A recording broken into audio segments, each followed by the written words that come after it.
Graças e paz, irmãos. Saudamos a todos com a paz do Senhor.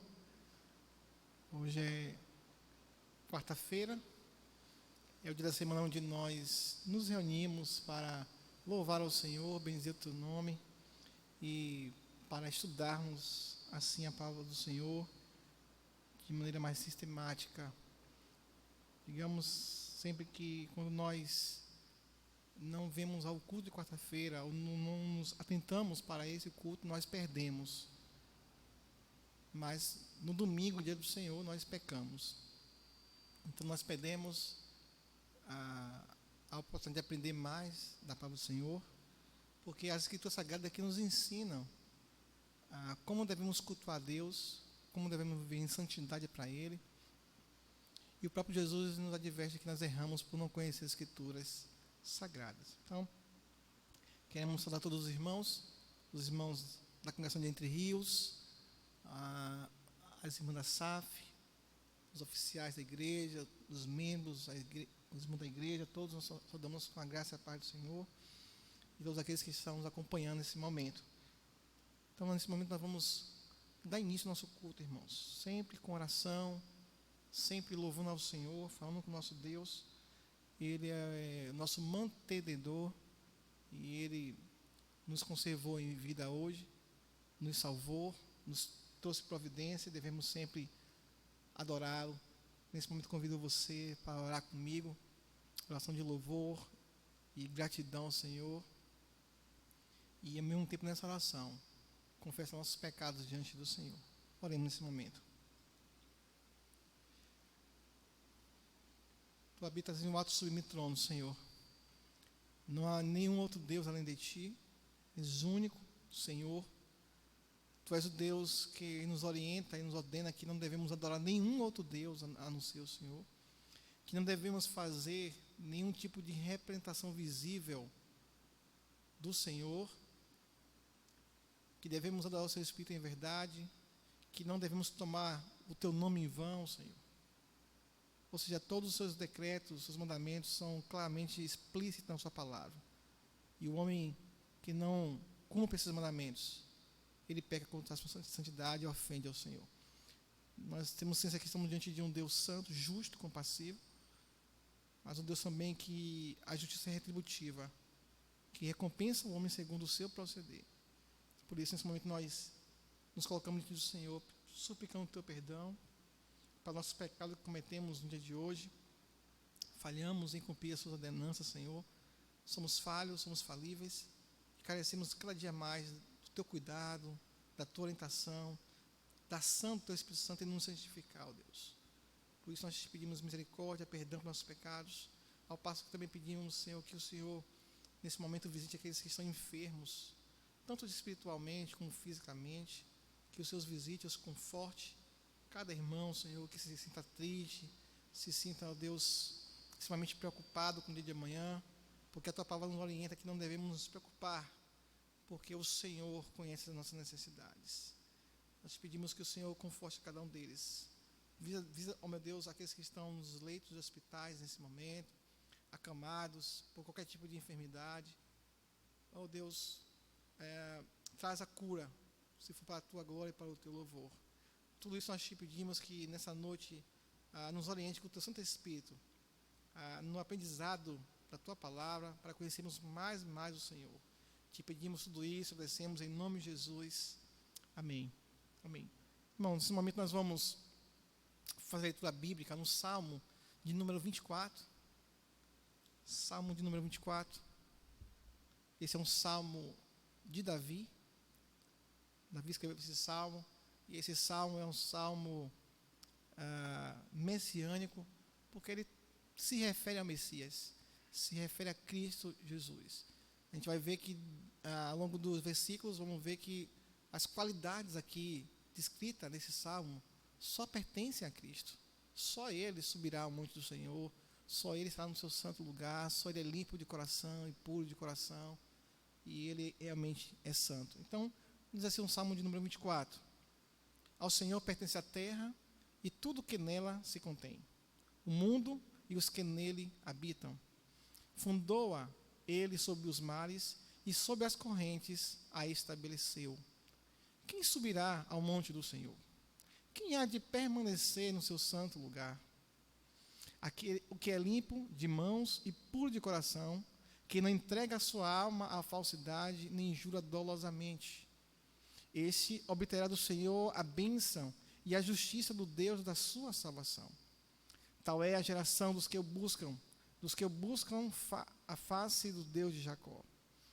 Levantai, ó portas, as vossas cabeças. Levantai-vos, ó portais eternos, para que entre o Rei da Glória. Quem é o Rei da Glória? O Senhor, forte e poderoso. O Senhor, poderoso nas batalhas. Levantai, ó portas, as vossas cabeças. Levantai-vos, ó portais eternos, para que entre o Rei da Glória. Quem é esse Rei da Glória? O Senhor dos Exércitos, Ele é o Rei da Glória. Então vemos realmente que esse salmo contém apenas qualidades e atributos que só pertencem a Cristo. Ele é o Rei da Glória, Ele é puro de mãos, limpo de coração, e Ele está diante do Senhor. Então vamos louvar o Senhor nesse momento com esse salmo, salmo de número 24, um salmo de Davi.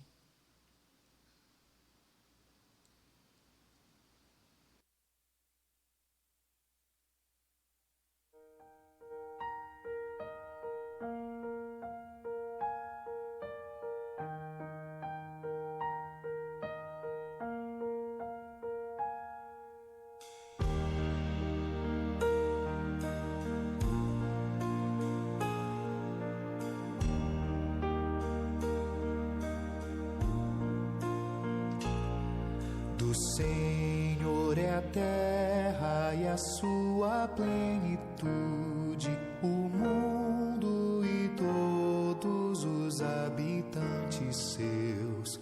Pois sobre os mares Ele a fundamentou e sobre as correntes estabeleceu.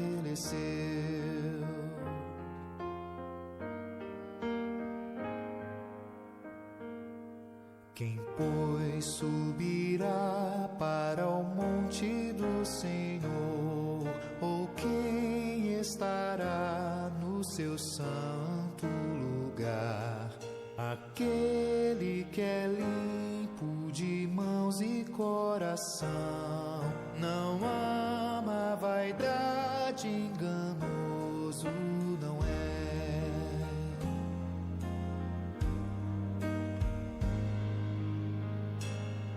Tal homem recebe a bênção do Senhor, justiça do Deus da sua salvação.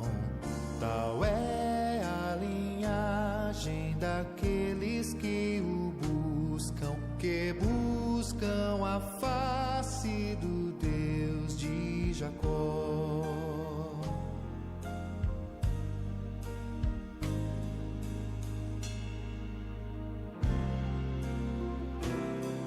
Erguei já, ó portas, as vossas cabeças, portais eternais, levantai-vos ao Rei, a fim de que entre ali o Rei da Glória. Portais eternais, levantai-vos ao Rei.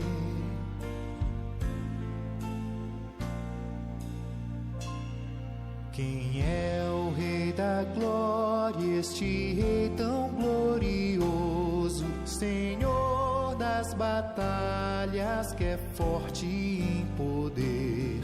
Erguei já, ó portas, as vossas cabeças, portais eternais, levantai-vos ao Rei.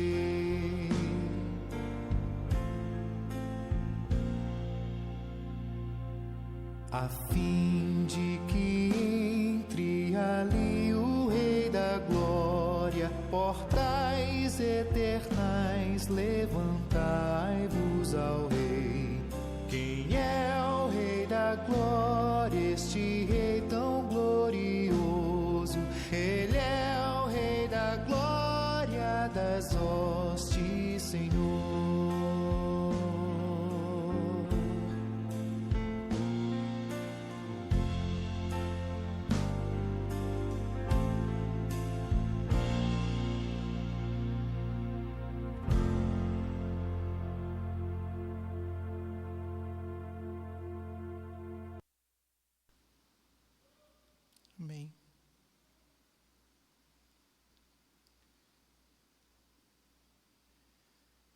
Esse é o nosso Rei da Glória, Deus Todo-Poderoso.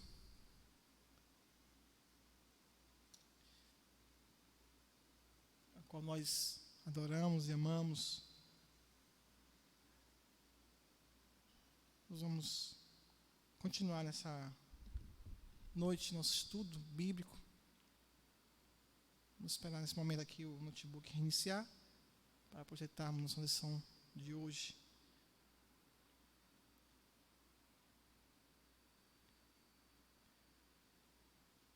Então esse salmo, ele traz exclusivamente do Senhor Jesus.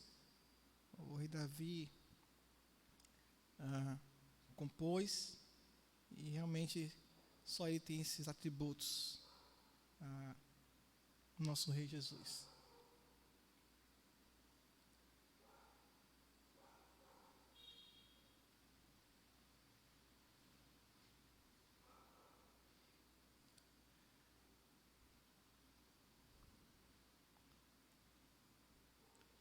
Ok,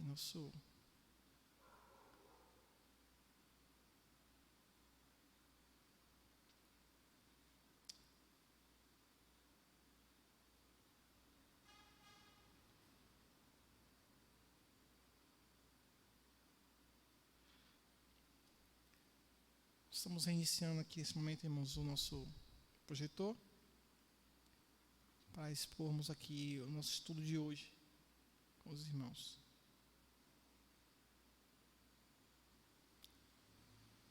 Então, hoje nós vamos estar estudando a 5ª pergunta do Catecismo Maior. Vamos encerrar com a 5ª pergunta, que está ligada às doutrinas fundamentais. As doutrinas fundamentais compostas de 5 perguntas. E a primeira pergunta do Catecismo é: qual o fim supremo e principal do homem? E a resposta é: o fim supremo e principal do homem é glorificar a Deus e adorá-lo para sempre, gozá-lo para sempre.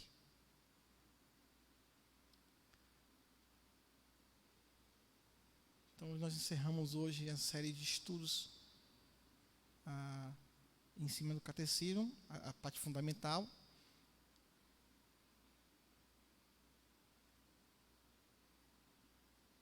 E assim que nós tivermos outras oportunidades, nós vamos estar dando prosseguimento nos ensinamentos do Catecismo. Lembrando, irmãos, que a palavra catecismo vem, né, de catequizar, de ensinar doutrinas, né, religiosas, para afirmar nos corações. Os catecismos e as confissões foram produzidas pelos reformadores, século XVII, e o objetivo era salvaguardar justamente a verdade que estava sendo atacada, de forma que é fácil a gente guardar no coração os ensinamentos que contam no catecismo aí. Então, nós vemos, né, os nossos símbolos de fé, que você pode encontrar também no seu aplicativo, no seu celular. Você pode ir ali no Play Store e você digita símbolos de fé e vai aparecer o aplicativo. Nesse aplicativo você tem acesso à Confissão de Fé de Westminster, o Catecismo Maior e o Breve Catecismo, né? Então você tem no seu aparelho aí, fácil acesso a esse documento, tá? Então, nossas fontes de consulta hoje será, como sempre, né, a Bíblia Sagrada, a Palavra de Deus, o Breve Catecismo, os Cânones de Dort, Confissão Belga, a Confissão de Fé de Westminster e o livro de J.I. Parker, chamado Conhecimento de Deus. Esse livro de J.I. Parker, irmãos, é um livro que todo cristão deveria ler. Os teólogos afirmam que esse livro é um dos livros que daqui a 100 anos, né, as pessoas ainda irão ler, né? Eu já li esse livro 2 vezes, um livro muito bom, e um dos capítulos que nós vamos expor aqui é interessante, que é a ira de Deus, essa doutrina que muitos têm, né, negligenciado, e explica bem o conhecimento de Deus, atributos que Deus tem. Tá? Então, temos aí as confissões reformadas. Né? Você pode estar se perguntando qual a diferença entre confissão e catecismo. Né? A gente fica, poxa, o presbítero está falando muito catecismo, outra hora ele fala confissão de fé. Então, assim, as confissões são documentos que reafirmam e trazem mais explicado aquilo que consta nas Escrituras Sagradas. Né? Então, nas confissões, você não vai ver perguntas e respostas. Nas confissões, você vai ver afirmações. Né?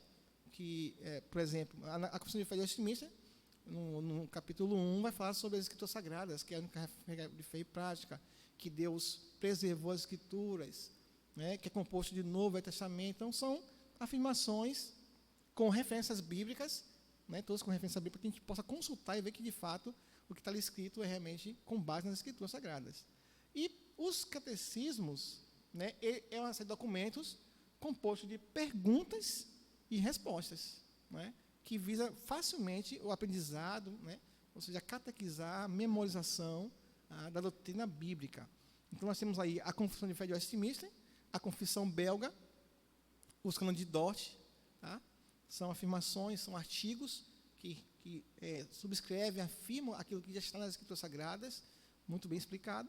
E os catecismos são o Catecismo Maior, ao qual nós estamos estudando, o Breve Catecismo, né, e o Catecismo de Heidelberg. Também, esses de baixo, os catecismos, eles são perguntas com respostas. Então, é o nosso material que nós temos reformado para nos auxiliar e a compreensão da doutrina bíblica. O catecismo possui 196 perguntas, né?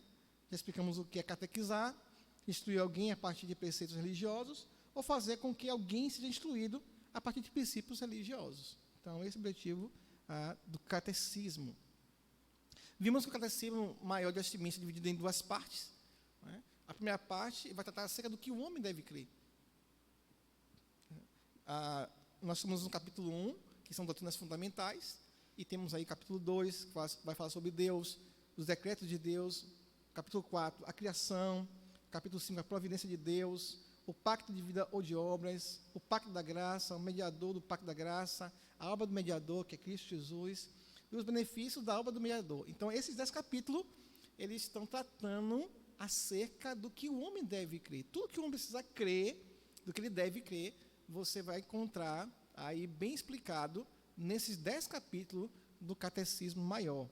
E nós estamos aqui no primeiro capítulo, que são doutrinas fundamentais, que são compostos de 5 perguntas, e hoje nós estaremos vendo a quinta pergunta. Tá? A segunda parte do Catecismo vai tratar o que Deus requer do homem. O que Deus requer do homem? O que Deus exige do homem? Então, a segunda parte do Catecismo vai tratar. Né? Nós temos aí também esses capítulos que vão tratar acerca do que Deus requer do homem. O homem tem que saber. Tá? Às vezes as pessoas acreditam de que o fato de não saber torna elas inocentes. Né? E em Levítico cita os pecados que eram cometidos sem dolo.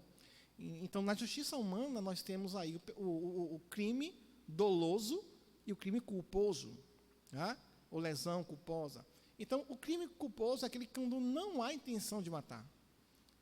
Houve um acidente e a outra pessoa veio a entrar em óbito, mas a pessoa não tinha intenção de matar. Então, na justiça humana, né, na justiça humana que é torta, que é falha, isso é tratado como um crime doloso. Mas também tem um crime culposo. Esse crime doloso culposo é quando não há intenção de matar. E aí temos o crime doloso, que agora há intenção, houve um planejamento, houve todo um esquema preparado para poder atingir aquele fim. Então, doloso ou com dolo, né, dolo eventual. Né? Então, a gente precisa conhecer a palavra de Deus, porque o fato de não conhecer aquilo que Deus requer de nós não nos isenta de sermos culpados.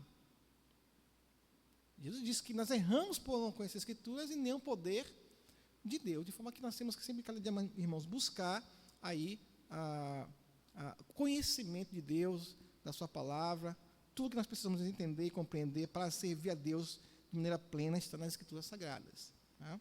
Então, no capítulo 1, né, nós temos a primeira pergunta do catecismo: qual é o fim supremo e principal do homem? Nós já vimos isso, que o fim principal, supremo do homem é glorificar a Deus, adorar a Deus e gozá-lo para sempre.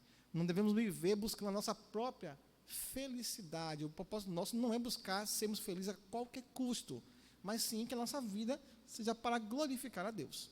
A segunda pergunta do catecismo, no capítulo 1, vai tratar como podemos saber que há um Deus. Então, nós vimos que há de duas formas: a revelação natural e a revelação sobrenatural. A revelação natural é as obras da criação de Deus, a lua, o sol, as estrelas, os animais, as matas, tudo isso mostra claramente ao homem que existe um único Deus. Isso lá em Romanos 1, versículo 28, que o apóstolo Paulo expressa claramente que a obra da criação revela ao homem a Deus. E que o homem, por não glorificar Deus por conta disso, ele torna-se indesculpável. O homem, por não reconhecer a Deus pela obra da criação, isso não isenta, não anula a culpa do homem. E temos a revelação sobrenatural ou especial, que aí é agora as Escrituras Sagradas, composto pelo Velho e Novo Testamento, juntamente com a ação do Espírito Santo, de abrir o entendimento do homem, de lhe dar fé, e para que ele creia que a Bíblia, de fato, ela é a palavra de Deus, que ela foi escrita por homens santos, inspirados por Deus, e que nenhuma elucidação jamais procedeu da mente humana, mas sim do próprio Espírito Santo. Então, somente através dessa revelação especial é que o homem agora pode crer. Então, a obra da criação não revela a culpa do homem, o seu pecado, o estado de miséria que se encontra, não revela ao homem a necessidade de ser salvo e de ter um mediador para que possa salvar ele. Não revela a obra de Cristo. Somente as Escrituras Sagradas, somada à ação do Espírito Santo, pode revelar, sim, o homem. Então, nós podemos saber que há um Deus através da revelação natural e sobrenatural. A terceira pergunta vai tratar de o que é a palavra de Deus? E é muito simples a resposta. A palavra de Deus é a nossa única regra de fé e prática. A nossa consciência jamais pode ser nossa regra de fé e prática. Por quê? Porque uma vez que o homem caiu no Éden, caiu no pecado, a queda do homem, o homem foi afetado em todas as suas áreas. Tornou-se corrupto, mau. O homem agora é cego para Deus, as coisas espirituais. O homem é surdo, ele não ouve Deus, ele não quer Deus. Todas essas faculdades e intentos do coração foram maculadas, de forma que ele não consegue julgar o que é certo e o que é errado. A mente humana vai julgar o que é certo e errado de acordo com os seus preceitos, com aquilo que ele acha que é certo e que é errado. Então, nós temos a Bíblia, ela que diz que sim, o que é certo e o que é errado. Ela que diz que o que é pecado e o que não é pecado. E ela aponta claramente a Cristo Jesus. Ela traz todo o ensinamento que nós precisamos para sermos salvos, para sermos salvos por Cristo. Então, a palavra de Deus é a nossa única regra de fé e prática. A quarta pergunta vai tratar como podemos saber se as Escrituras é a palavra de Deus. Nós vimos aí, pela sua majestade, pela sua pureza, né, pela sua harmonia, pelo seu poder de converter e também de confortar os crentes. Tá? Então, a Bíblia ela é de maneira harmoniosa. Homens santos escreveram em várias épocas diferentes, de forma que a Bíblia ela não há contradição na Bíblia, né? Ela é inerrante, não há erro nas Escrituras Sagradas. A sua pureza, porque ela é o único livro puro, não há nenhuma contaminação do homem. E ela tem para de converter, juntamente com o Espírito Santo, a vida do homem, e conforta os cristãos. Então, com tudo isso, e a ação do Espírito Santo testifica no nosso coração que as Escrituras Sagradas é a palavra de Deus. E, por fim, irmão, nós chegamos hoje, né, no capítulo 1, dos Doutrinas Fundamentais, a quinta pergunta do Catecismo. O que as Escrituras principalmente ensinam? Nós sabemos que as Escrituras nos ensinam várias coisas, né? Dentre elas, como viver uma vida santa diante de Deus, como adorar a Deus em espírito e em verdade, nos ensina um modo digno de viver, né? Ela é a nossa regra de fé e prática, mas há um ensino principal nas Escrituras. Então, a quinta pergunta vai tratar sobre isso hoje, que nós vamos tratar aqui, nessa quinta pergunta do Catecismo, que é o que as Escrituras principalmente ensinam. Então, o que as Escrituras principalmente ensinam? Resposta. As Escrituras nos ensinam principalmente o que o homem deve crer sobre Deus e o dever que Deus requer do homem. Esses são dois principais ensinos que as Escrituras traz para o homem. O que o homem deve crer sobre Deus e o dever que Deus requer do homem. Então, a pergunta número 3 do breve catecismo também traz pergunta semelhante. Qual é a coisa principal que as Escrituras nos ensinam? Resposta. As Escrituras principalmente nos ensinam sobre o que o homem deve crer acerca de Deus e o que Deus requer do homem. Então, essa mesma pergunta que aparece na Catecismo Maior, aparece também no breve catecismo, né? Aí agora na pergunta de número 3. Tá? O que significa a palavra principal nessa pergunta?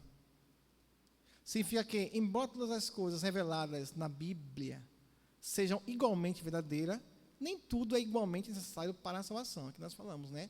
A Bíblia tem vários ensinos e nem tudo é para a salvação.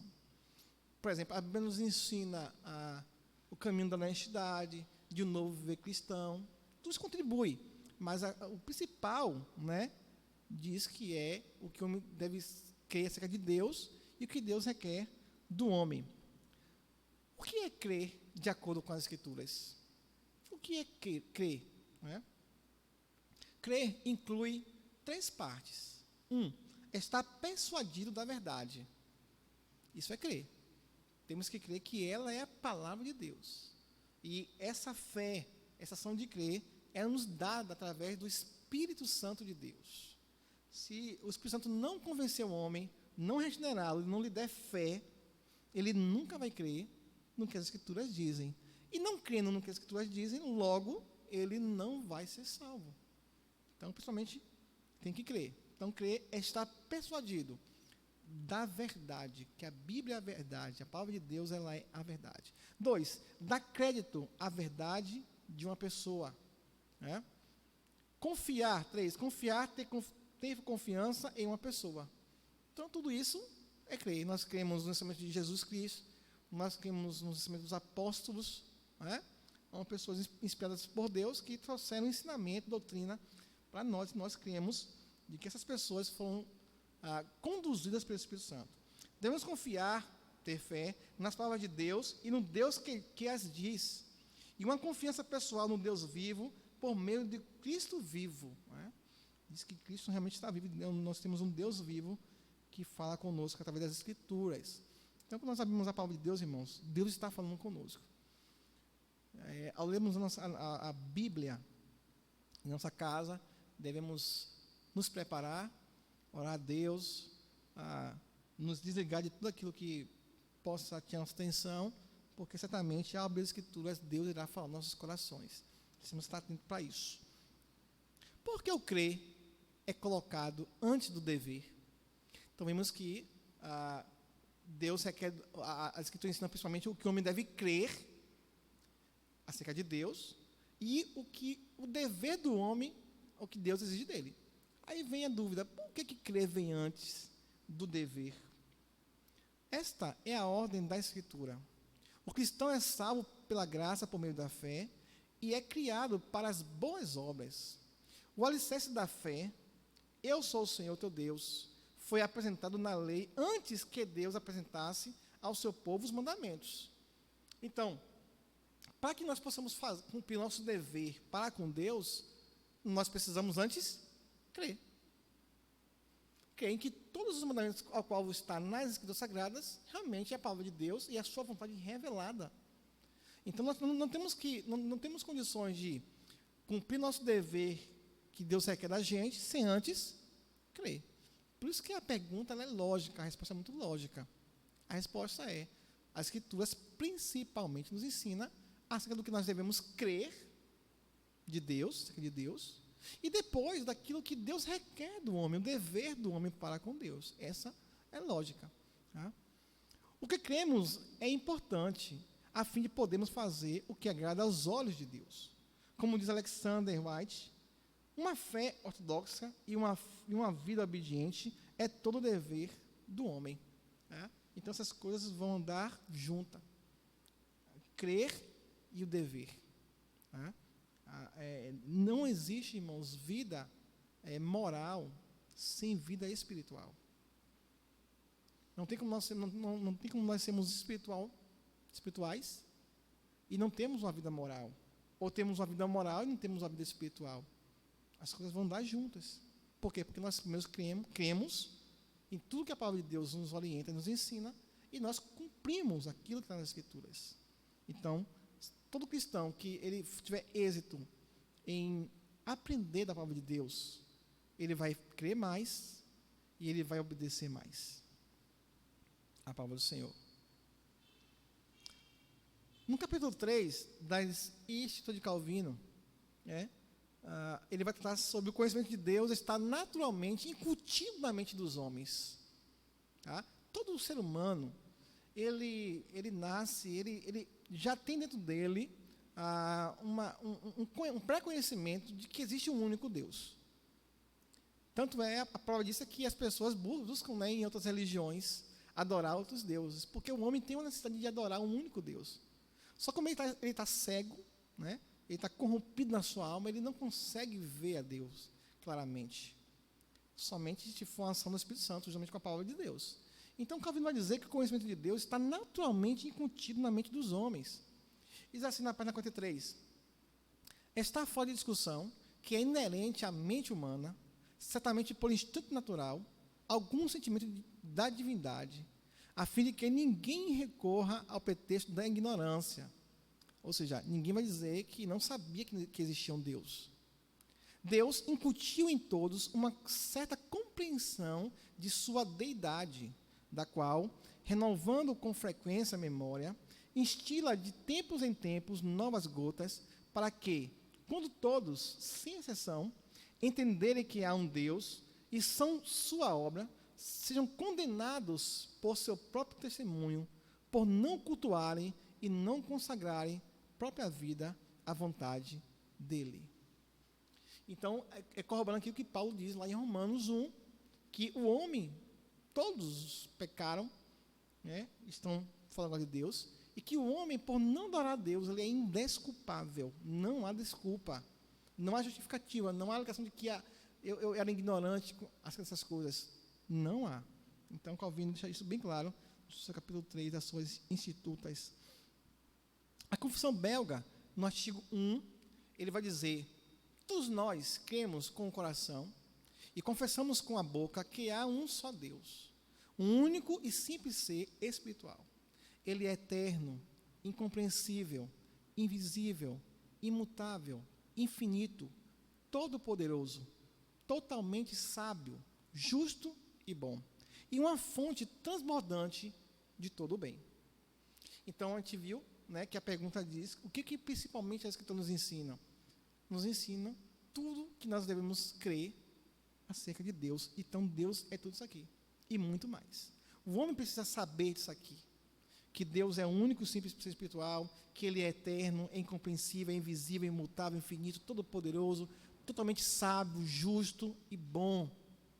Esse nosso Deus, as Escrituras claramente nos ensinam isso. No artigo 10, a Confissão Belga vai afirmar que cremos que Jesus Cristo, segundo a sua natureza divina, é o único Filho de Deus, gerado desde a eternidade.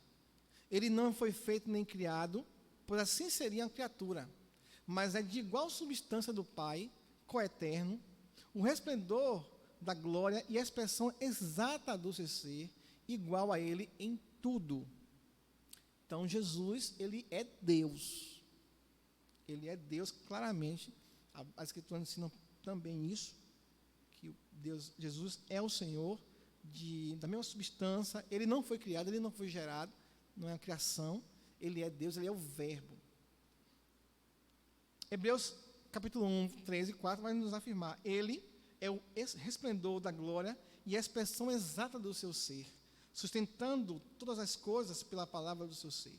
Depois de ter feito a purificação dos pecados, assentou-se à direita da majestade nas alturas, tendo se tornado tão superior aos anjos, quanto herdou mais excelente nome do que eles. Então, nós vimos que há algumas doutrinas, heresias, que tentam negar, né, a divindade de Cristo. Nós falamos isso em uma outra oportunidade. Hoje vamos ver duas doutrinas heréticas que fizeram isso e que foram combatidas pelos pais da igreja através das Escrituras Sagradas. Então, Cristo, ele é Deus. No artigo 11, a confissão vai tratar também sobre o Espírito Santo, que também é Deus. Cremos e confessamos também que o Espírito Santo procede do Pai e do Filho, desde a eternidade. Ele não foi feito nem criado, nem gerado, mas procede de ambos. Então, nós cremos no único Deus, que é Pai, Filho e Espírito Santo. Né? Nós não cremos em três deuses, mas no único de Deus. Único Deus. Essa revelação, isso só pode ser obtido através da fé.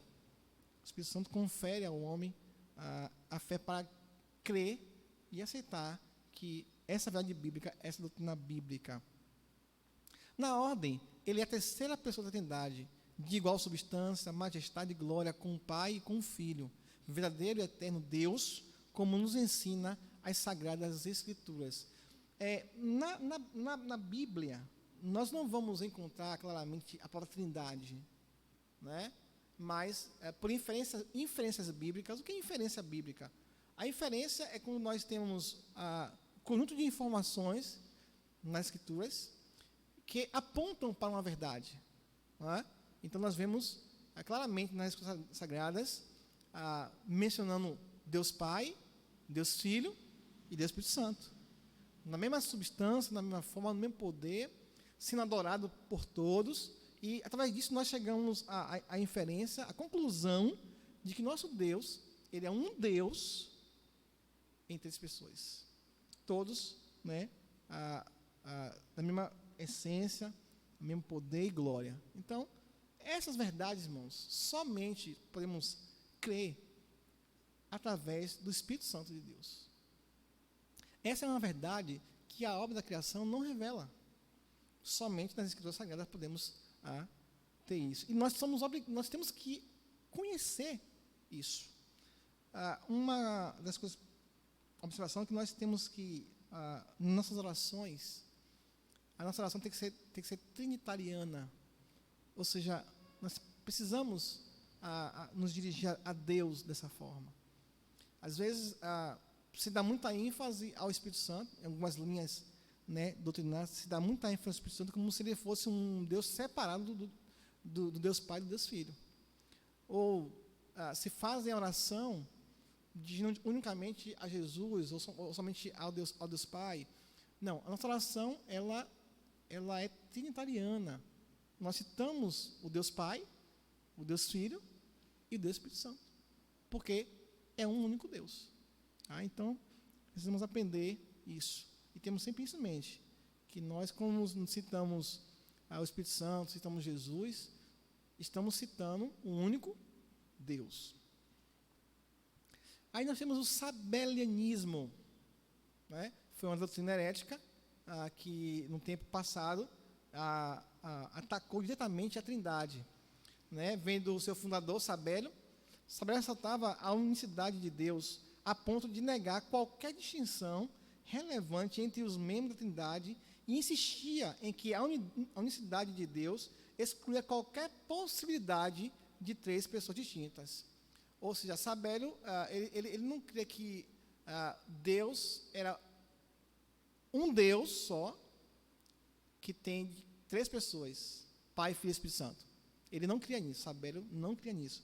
E aí criou o sabelianismo, né? E muitos acompanharam ele nesse pensamento. Tá? O sistema de Sabélio é, às vezes, chamado de modalismo, né? Porque alegava essencialmente que Deus tem três diferentes modos de expressão, ou seja, ele acreditava que Deus se apresentava cada hora de uma forma diferente. Né? Uma vez Deus era o Pai, outra hora ele era o Espírito Santo, outra hora ele era o Deus Pai. Então, ele não acreditava que era um único Deus em 3 pessoas. Por isso chama-se um modalismo, porque na cabeça dele, Deus se apresentava em vários modos diferentes da Trindade. E a Bíblia afirma que Deus ele é um único Deus, certo? Então, essa doutrina foi combatida, não é? Mas muitos foram levados para essa corrente herética, essa heresia. No livro Guerra pela Verdade, de John MacArthur, você pode também aprender um pouco sobre o arianismo. O arianismo, irmão, foi uma das mais heresias, assim, que trouxe confusão mesmo, que atacou mesmo a Cristo, foi o arianismo, né? O arianismo era um ataque direto à divindade de Cristo. Essa falsa doutrina letal tornou-se rapidamente uma das turbulentas e agressivas de todas as heresias que já ameaçaram a fé cristã. Os arianos negavam categoricamente que Jesus era Deus, né? Ou seja, quem criou essa doutrina herética foi um bispo chamado Ário. Bispo Ário, ele era um presbítero e ele desenvolveu essa doutrina herética, né? A gente percebe, irmão, que na história do cristianismo, a maioria das vezes as heresias, elas partiam de dentro da igreja, né? Então, Satanás, ele é astuto e ele distorce a verdade. Então, muitas heresias que nós temos hoje aí, partiu de dentro da igreja. E Ário, ele era um presbítero. Daí nós temos que ter muito cuidado, né, na eleição dos oficiais, deve ser sondado a vocação, reafirmar a doutrina, né, porque realmente muita doutrina herética partiu de dentro da própria igreja do Senhor. Tá? Então, Ário negava que Jesus era Deus. No sistema de Ário, Jesus era quase Deus, mas não completamente Deus. Ao fazer nuances cuidadosas em seu sistema, Ário conseguiu mascarar a gravidade do seu erro com palavras que pareciam ortodoxas e tornou-se habilidoso nisso, em enganar as pessoas, em dizer que Jesus não era Deus. Aí hoje nós temos uma heresia, né, uma falsa doutrina que realmente continua nesse ensino. Você consegue aí perceber? Aquelas pessoas que vão na sua porta de casa bater com a revistinha. Lembra qual é? Pois é. Eles aí seguem a doutrina do arianismo. Porque essas pessoas que vão bater de porta em porta na sua casa, a qual a Bíblia diz especialmente que você não deve nem recebê-los, eles vão aí, né, tentar lhe convencer de que Jesus não é Deus, que ele é um anjo, que ele é uma força, que ele é uma divindade, que ele é quase Deus, mas ele não é Deus. Né? Então, nesse tempo, levantou-se um diácono chamado Atanásio. E Atanásio confrontou diretamente essa heresia. Né? E aí no Concílio de Nicéia foi verificado e visto que aquilo foi realmente uma heresia. Aí o fim de Ário foi muito triste, né? Foi um fim muito triste. Nós precisamos estar atentos aí às doutrinas heréticas que aparecem. Lembrando que tudo isso, irmãos, nós temos a defesa da nossa fé nas Escrituras Sagradas. Então, tudo que nós devemos crer acerca de Deus está onde? Nas Escrituras Sagradas. Poderá ser significativo o fato que essa mesma pergunta conste tanto no Catecismo Maior como do Breve Catecismo? Então, a gente viu que essas duas perguntas aparecem nos dois catecismos. No Catecismo Maior é a 5ª pergunta. No Breve Catecismo é a 3ª pergunta. Então, é significativo isso? É bom? É. Sim. A verdadeira felicidade do homem acontece somente quando ele reconhece 3 ensinamentos importantes da Bíblia. Primeiro, que ele é um pecador perdido. Somente a Escritura Sagrada revela isso ao homem, juntamente com a ação do Espírito Santo. Segundo, que Jesus Cristo é o seu Redentor do pecado. Terceiro, que ele deve viver uma vida santa, baseada na vontade revelada de Deus, que é a Bíblia. Então, essas três coisas as Escrituras nos ensinam claramente e precisamos aprender isso. Eu sou um pecador perdido? Sim. O problema, desculpem, o problema está de que muitas pessoas que estão perdidas, elas não creem que elas são perdidas. Ah, mas eu não bebo, eu não fumo, eu não roubo. Não é? As pessoas acham que tudo isso já é motivo de eles serem salvos. A Bíblia afirma que em pecado nós nascemos. Né? Não há ninguém justo sequer. A salvação não vem por obras. Então, a Bíblia vai apontar claramente que você é um pecador e que você está perdido.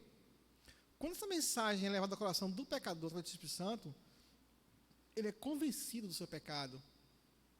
Lembra que diz em João?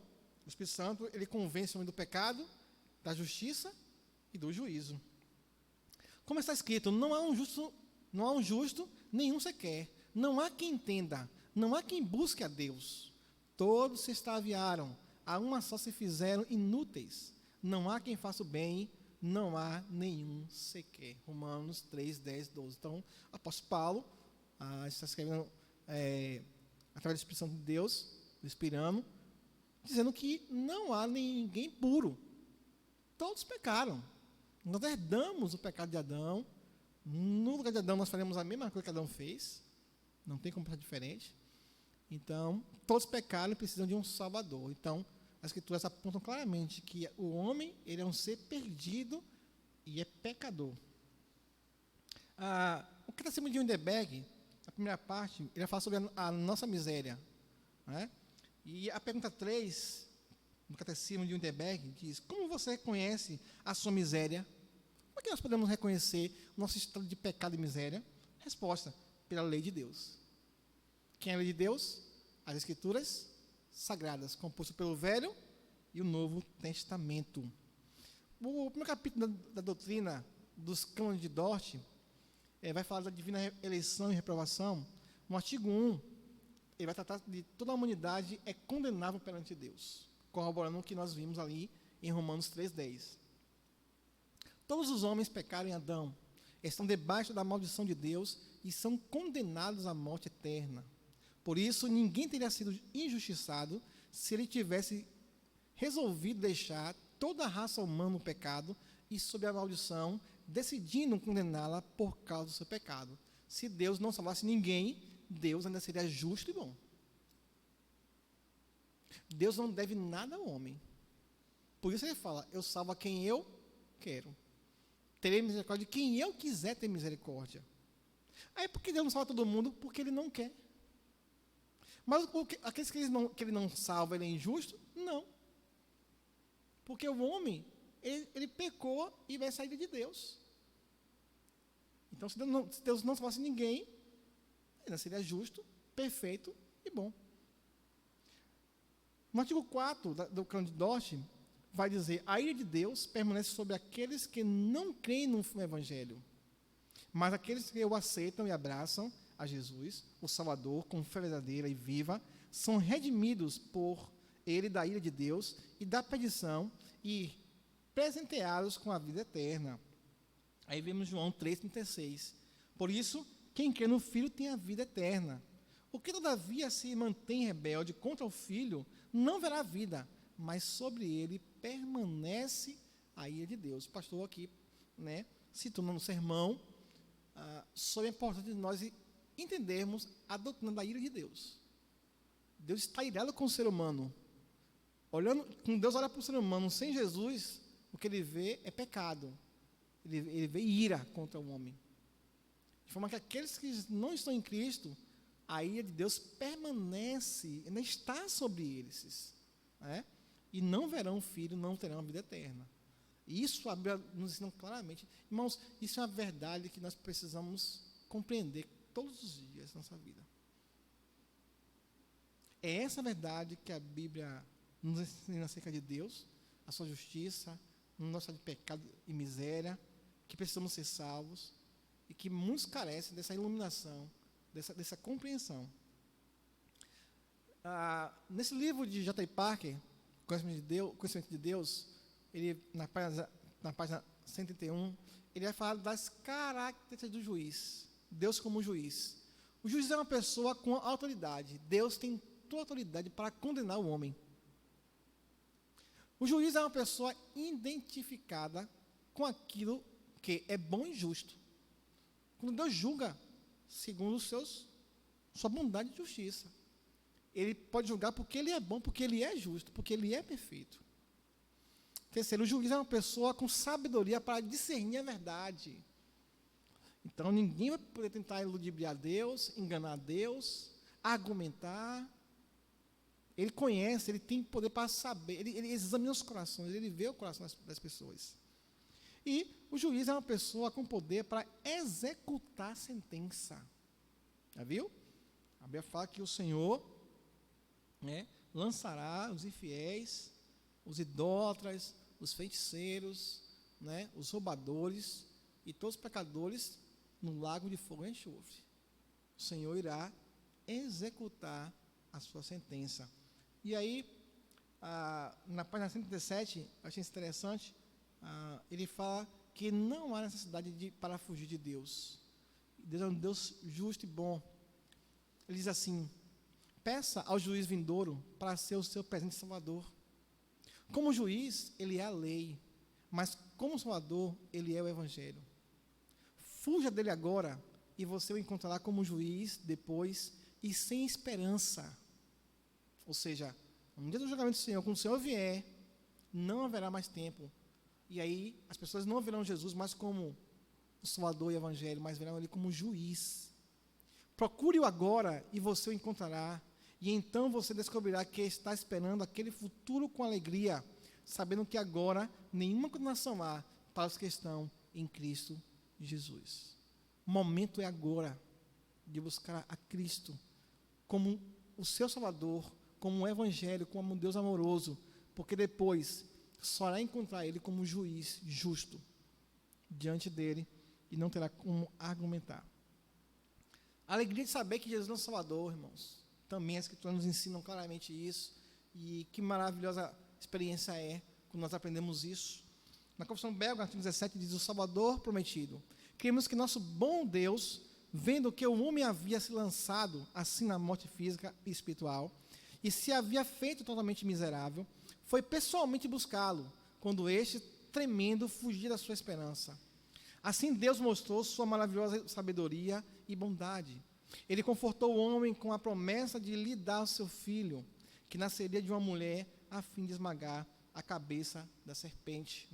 Gênesis 3,15, ali o Senhor narra, falando que mandaria o Salvador prometido. Então, quando o pecador, ele descobre, ele é convencido pela palavra de Deus, seu Espírito Santo, que ele é miserável, pecador e está perdido, o desespero está no seu coração. Mas a mesma palavra de Deus, as mesmas Escrituras também apontam que há um Salvador perfeito, há um mediador que pode salvá-lo. E aí a alegria é grande, a esperança de que agora eu tenho um Salvador. Agora podemos olhar para a cruz e entender claramente o que Ele fez por nós. Entender a ira de Deus sobre nós, que era para a gente, que recaiu sobre Ele.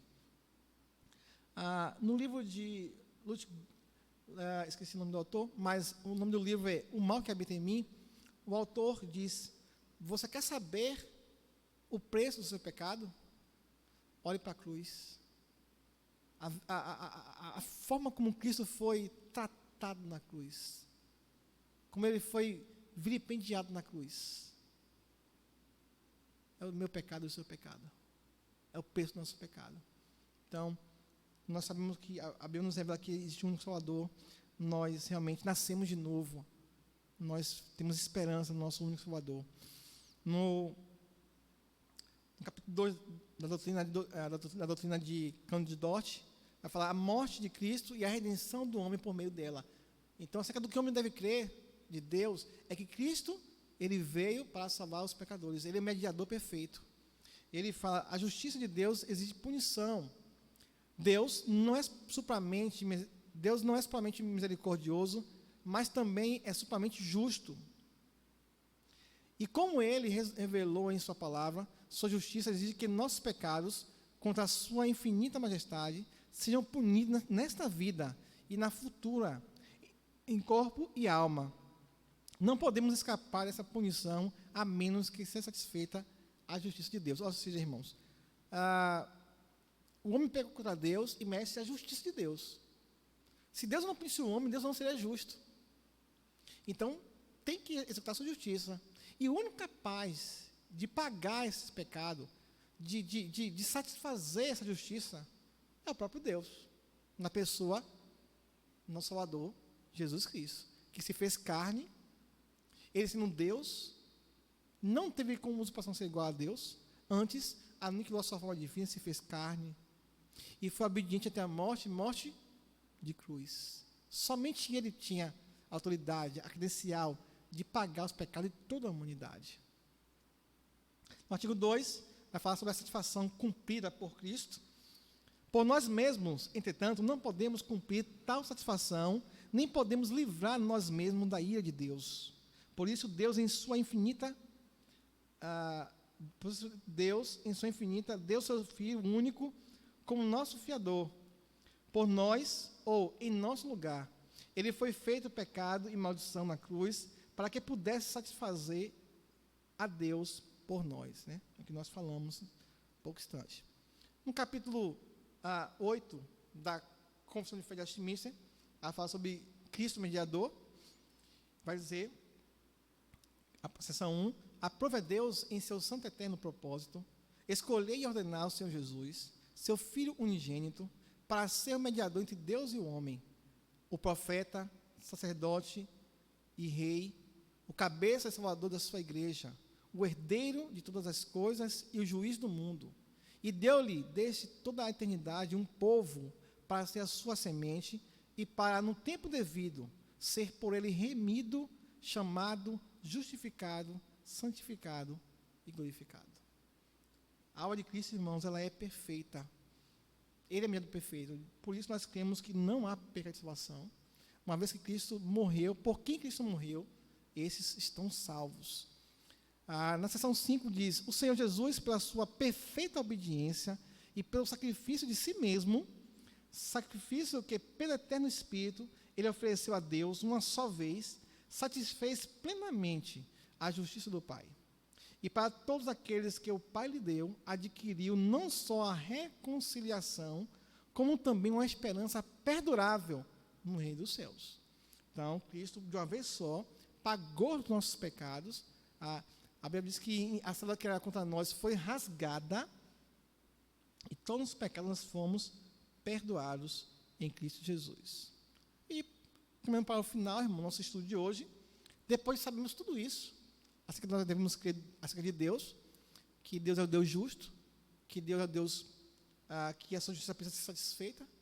A Bíblia ensina que o homem é pecador, está perdido, que o homem precisa de um mediador de salvação. Agora a Escritura também vai nos ensinar a maneira como nós devemos viver.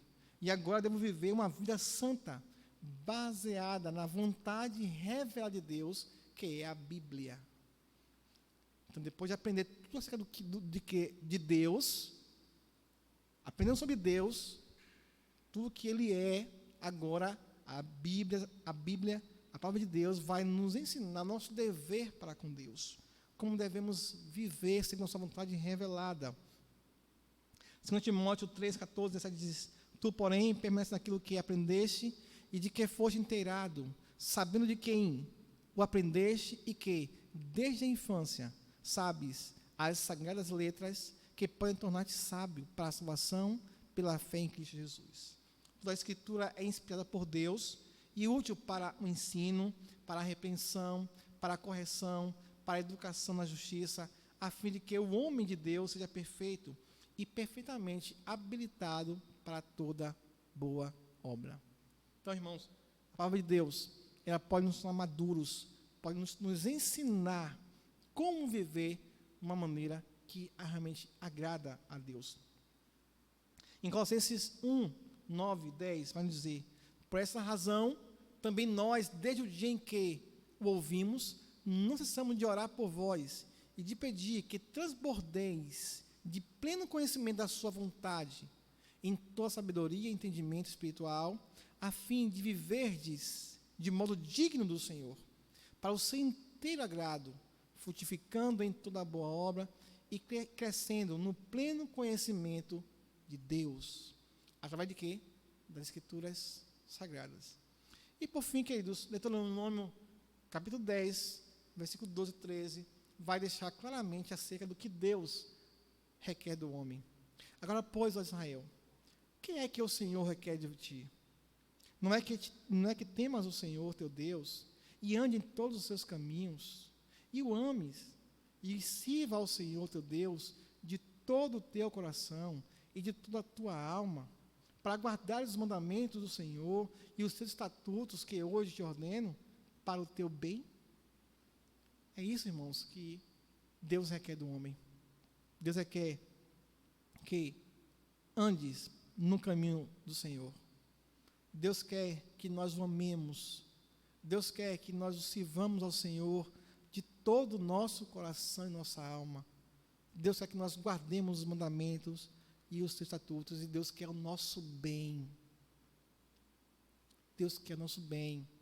Nesse domingo nós ouvimos o sermão onde foi mencionado sobre a maldição daqueles que não andam no caminho do Senhor. Deuteronômio 28 traz uma relação de maldição. Maldito será ao entrares, ao saíres. Maldito será a tua vaca, o fruto do teu ventre será maldito. Então, irmãos, Deus quer que façamos tudo isso, porque Deus quer o nosso bem. E a palavra de Deus nos ensina que devemos crer acerca de Deus, e logo depois, quando nós entendemos acerca de Deus, cremos no Senhor, através do Santo Espírito de Deus, agora vamos aprender nosso dever para com Deus. E a palavra de Deus nos expressa claramente essas verdades bíblicas. Então, queridos, chegamos ao final do nosso estudo bíblico, né, das doutrinas fundamentais do capítulo 1 do Catecismo Maior de Westminster. Foram 5 perguntas. Esperamos que os irmãos tenham compreendido o ensinamento bíblico, nossa doutrina reformada, que tem como única regra de fé e prática a Bíblia Sagrada. E nós esperamos que cada dia possamos crescer na graça e no conhecimento do Senhor. Vamos lá nesse momento, encerrando nosso culto. Agradecemos a todos os irmãos que estavam conosco e pedimos a Deus que cada dia mais os irmãos abundeis na graça e no conhecimento do Senhor. Oremos. Mais uma vez, Senhor, nós te louvamos nessa noite, agradecidos, ó Pai, porque a revelação especial, a tua santa palavra, a inerrante palavra, e a ação do teu Santo Espírito nos ensinou a crer no Senhor. Colocou fé em nosso coração, no teu Santo Espírito, para crermos que a palavra de Deus, ela é verdadeira, ela é inerrante, ela é pura, ela é harmoniosa, ela é majestosa. E com isso, o Senhor tem nos ensinado também o nosso dever para com o Senhor.